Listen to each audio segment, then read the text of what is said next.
everyone. So in this class I will discuss about conduct disorder from mental health and psychiatric nursing. So this topic conduct disorder it is included in childhood and adolescent psychiatric disorders.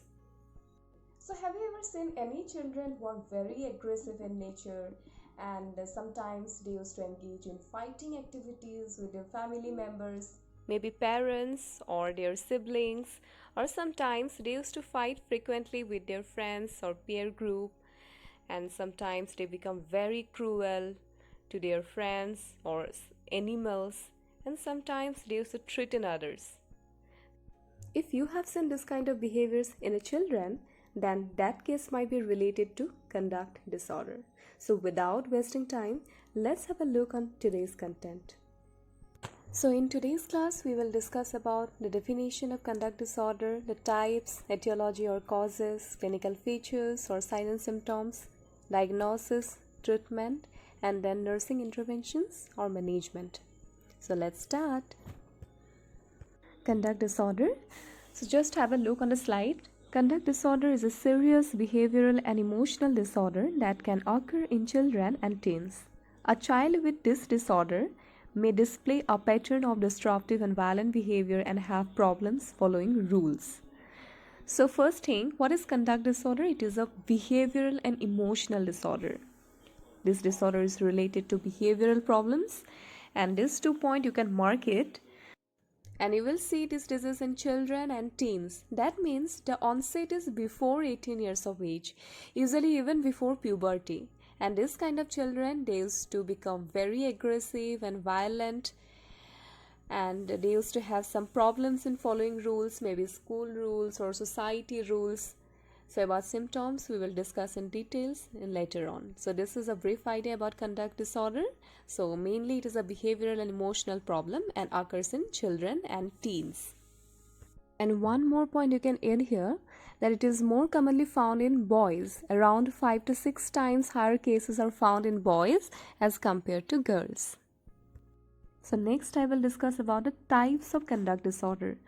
So here you can see that total 3 classifications are there, and all are based on the age at which the symptoms of the disorder first occur. So the first one, childhood onset. Childhood onset occurs when the sign of conduct disorder appear before 10 years of age. If it is occur before 10 years, that will be included in the childhood. And if someone is unaware of the symptoms at what age it occur, so then it will be unspecified. Okay, then adolescent onset, it occurs when the signs of conduct disorder appear during the teenage years. So teenage years, it is around 13 to 19 years. If in between that period of time, teenage time, if the symptoms occurred in the children, that time it will be, the onset will be adolescence onset. So it is very much clear. The total 3 types. सबसे पहला वाला क्या है, childhood onset, जहाँ में 10 years से पहले ही symptoms appear होना शुरू करेगा. Then next one is unspecified, जहाँ में सिम्टम्स कब स्टार्ट हुआ उसके बारे में मालूम नहीं पड़ेगा. अगर सिम्टम्स अपीयर होता है बिफोर 18 to 19 ईयर्स और after 13 years means teen age, तो तब क्या होगा, adolescent onset. Then moving to the next topic. What causes conduct disorder? So there may be various causes, maybe genetic factors, organic factors, biochemical factors, or psychosocial factors. So we will discuss one by one. So the first one is genetic disorder. Genetic disorder studies, they have revealed that there is a significantly higher number of conduct disorders among those whose family members are affected with this disorder. So अगर family में अगर किसी का भी conduct disorder है तो उस family में बच्चों का होने का भी चांसेस है. So it is a genetic disorder. Genetic factors are associated with conduct disorder. तो next point, organic factors. Organic factors, the children with brain damage and epilepsy, they are more prone to have conduct disorder. Then the next point is biochemical factors. So in the biochemical factors, it is associated with hormonal imbalance, as you know. So various studies have reported a possible correlation between elevated plasma levels of testosterone and aggressive behaviors of conduct disorder. So testosterone, it is a hormone. In plasma, the testosterone level, if it is increases, then that may be associated with aggressive behavior, which is a symptom of conduct disorder. Then we will get psychosocial factors. So यहाँ में बहुत सारा points आएगा. Child abuse, a dysfunctional family, do you understand? That means the families where the family members are unable to maintain a proper relationship or normal relationship among the family members or society, that will be a dysfunctional family. So inappropriate communication in the family members, that may be a cause of conduct disorder. Then parents who abuse drug or alcohol, अगर parents are alcoholic है तो उस family में बच्चों का होने का भी कंडक्ट डिसऑर्डर होने का भी चांसेस बहुत ज़्यादा होता है. Then other causes are poverty or poor economic condition or parental rejection of the child, that may also contribute to conduct disorder. So next I will discuss about symptoms of conduct disorder. So शुरू में ही मैंने थोड़ा सा एक idea दिया था कि symptoms कैसा होगा. The child will become very aggressive in nature. Then he will be involved in activities like intimidating or bullying others. So इसका मतलब क्या होगा, जिस बच्चे का कंडक्ट डिसऑर्डर होगा वो अपना काम होने के लिए दूसरों को डराएगा, धमकाएगा और बदमाशी करेगा. Then he may harm others physically, maybe animals or other people. Then sometimes they also involve in sexual abuse or they may commit rape. और कभी कभी वेपन्स भी यूज़ कर सकते हैं दूसरों को धमकाने के लिए.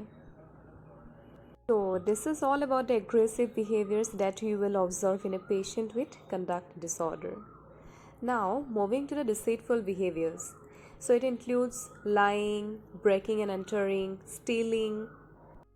So दूसरों से झूठ बोलना, फोर्सफुली कहीं पे एंटर करना या फिर चोरी करना, ये सब डिसेटफुल बिहेवियर्स में आता है.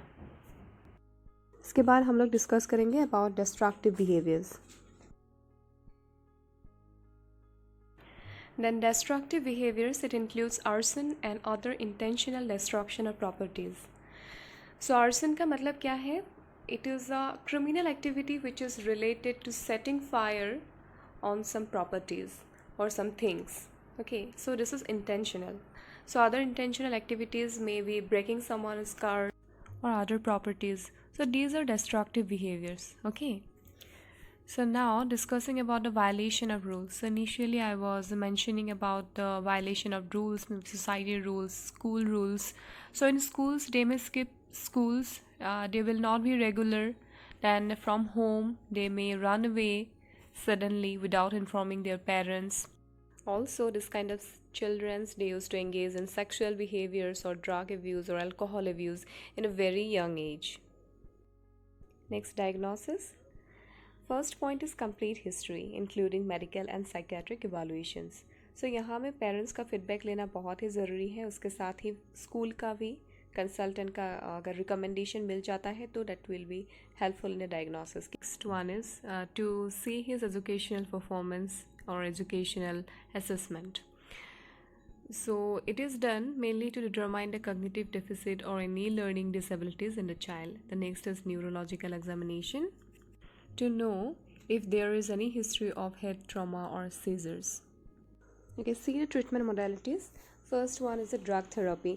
So in that, in the presence of epilepsy, the child can be given anticonvulsant. Then for controlling his aggressive behaviors and hyperactivity, lithium can be given. And if the child is having any psychiatric symptoms, that time antipsychotics are given to the child. And along with that, psychotherapy, guidance and counseling is very important in controlling the behaviors. After that, coming to the social skill training. So in that, role playing, modeling. So modeling क्या है? ये एक teaching method है. It is a method of teaching wherein the therapist, he will show how a specific behavior is to be performed. Then shaping of behaviors, ये भी एक teaching method ही है, in which the desired behavior is reinforced step by step. So ये तीनों ही role playing, modeling and shaping of behavior, ये behavior therapy के अंदर आता है, and it is given to improve the behavior of the child. Then nursing management. So this is the most important part for the nurses. So first point is allot sufficient staff and provide close supervision to the child. Supervision is very important because the child is always in a high risk of violence in this disorder. So supervision is very important. The next point is observe the child for anger cues, encouraging activities and aggressive behaviors. Then the next point is set limit on manipulative behaviors and identify the consequences of manipulative behaviors. अगर बच्चे को कोई भी behaviour control करने के लिए अगर कुछ भी मेथड दिया जा रहा है, so that there should be a limit on that, और उसके बाद उसका परिणाम क्या होगा वो भी फोकस में रखना है. The next point is provide immediate feedback for positive behavior. If the child is showing some kind of desired behaviors, then positive feedback is to be given to the child that will help the child to continue with that desired behavior. The next point is encourage the child to maintain the activity logbook and make daily entry of activities in his own way. Later on, analyze the activity which provide insight to the child about activities and responses. So I will tell you why it is important. Because it is a brief statement of an incident when the patient was angry or disagreed with another person. So later on, whenever he will analyze it, it will provide the opportunity for a child to identify his predominant pattern of thinking and behaviors in different situations. And after that, whenever he will get a deep understanding in his behaviors, that time it will help the child to correct his behaviors. So this is all about conduct disorder. So we have learned about definition, types, etiology, clinical features, diagnosis, treatment, and nursing interventions. Hope you are able to gain some knowledge in this topic. Thank you.